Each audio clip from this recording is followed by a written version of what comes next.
Hello, and welcome to another episode of Eating from the Earth podcast. I'm Laura Poche, and I will be your host today. Today, I wanted to talk about a few different things, but I wanted to start out with I haven't podcasted in 3 weeks. It's been 3 weeks since I have recorded a podcast, and most of that was due to a couple of different reasons. The first one is I injured my tailbone on Christmas Day, and that over time, pain that lingered for so long really kind of wore me out. And I kind of went through a little depression. And, that kind of halts your progress when that happens. But thankfully, I was still teaching some yoga and I was able to move certain parts of my body and work my way through this. I am now through it and healed, and I feel better. During this time, though, about a week later, my mother died.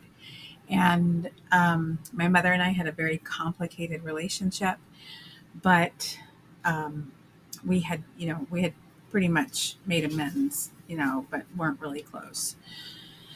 Um, so her passing was pretty difficult because it was such a complicated situation. But the thing that I wanted to talk about here with what the title states is that our parents are consuming themselves to death. I'm talking to the Gen Xers, to the children of the baby boomers. And so many of these people are so sick.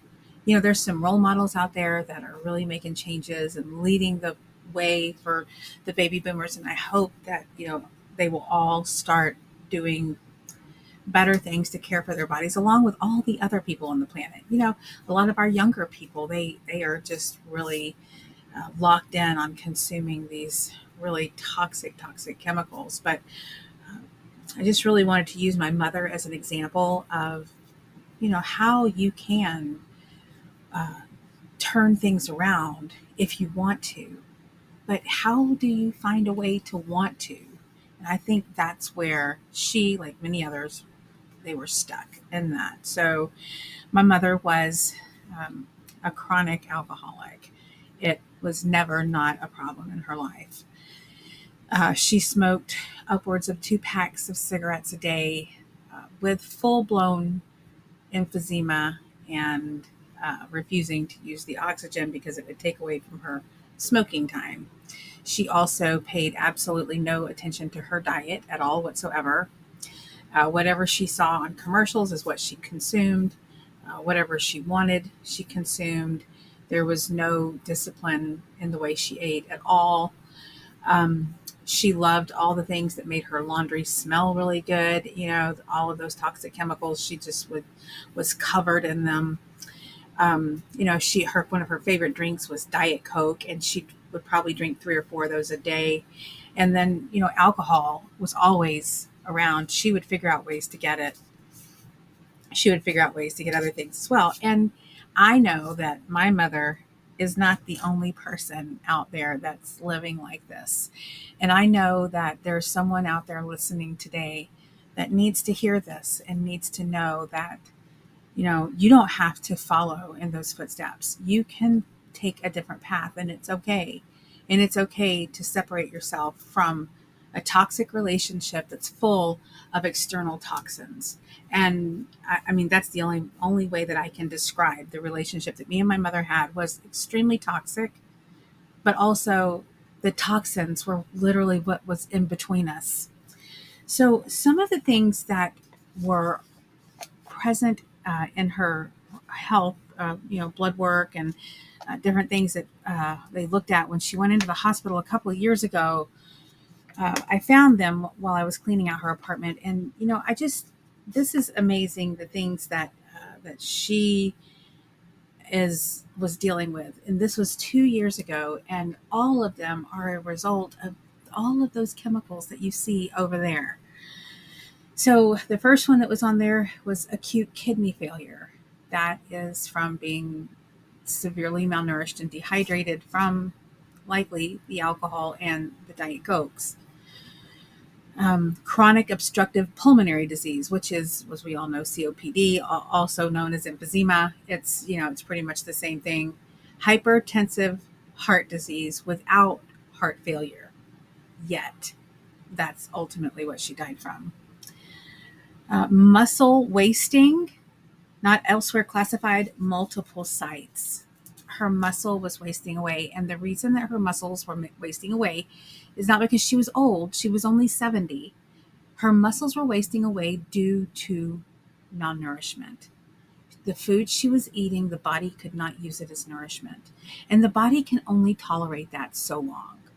The junk food that we eat, provides no nourishment. The body can only handle being fed non-nutritious food for so long, and then it'll give up. She also had major depressive disorder recurrent. And, this is that's all a result of the diet and what she was consuming.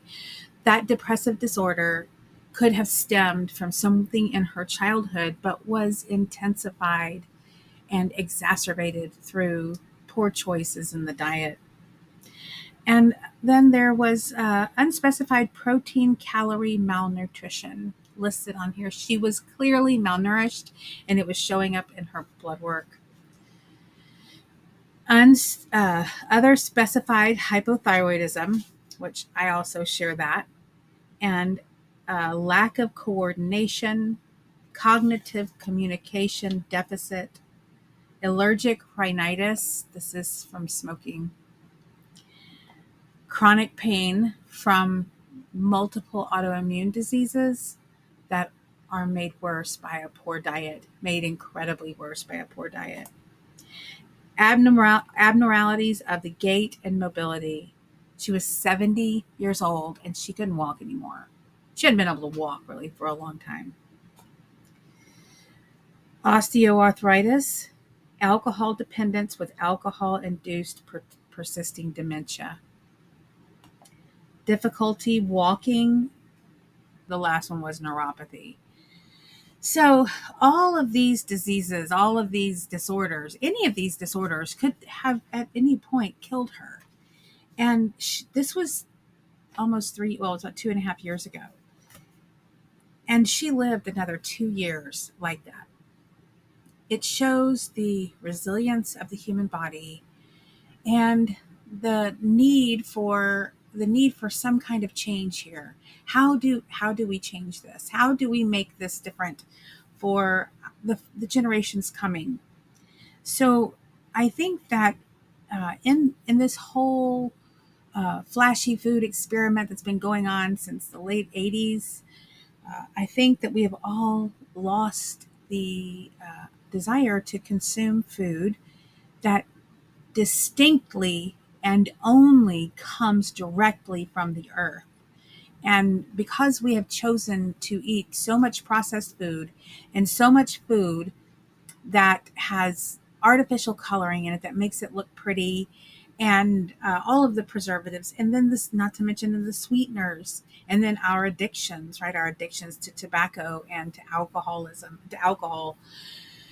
and the chemicals that are in the things that we plug into our walls that make the room smell nice, and the chemicals that are in the laundry detergent. All of these things did this to my mother. It did this to my mother. And it was doing it to her for many, many years. And I begged her and pleaded with her to change the way she ate, but she chose not to. And she chose to just continue to live the way she felt best, I guess, or most comfortable. She didn't have any desire to get out of her comfort zone. So a lot of that, I think, is the brain fog that's caused by these chemicals. So my message through this podcast today is that we as Gen Xers are witnessing this with our parents, and we need to be the ones to stand up and start making noise about what goes into our children's and our bodies.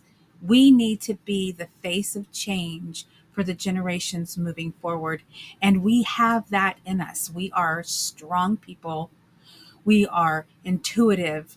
We are resourceful, and we can make a change in this world with the food, with the chemicals and with everything being advertised to people, working towards getting them to consume more and more and more of this toxicity so that the giants make more and more money.